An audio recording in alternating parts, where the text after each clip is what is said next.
Do it without delay when the time is right.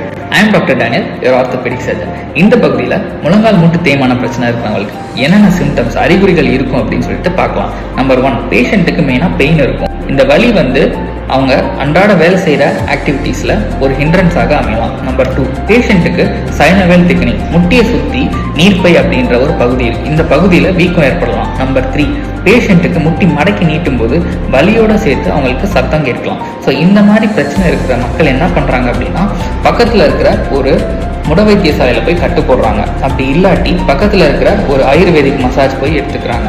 அப்படி இல்லாட்டி பக்கத்தில் இருக்கிற ஒரு அக்குபங்க்சர் இல்லாட்டி நீடில் தெரப்பி போய் பண்ணுறாங்க.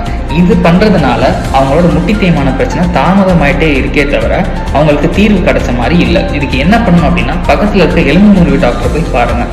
டாக்டர் தரவா அவங்களோட நீங்கள் எக்ஸாமின் பண்ணிவிட்டு எக்ஸ்ரே, அதாவது முட்டிக்கு தேவையான புகைப்படத்தை எடுத்து பார்ப்பாரு.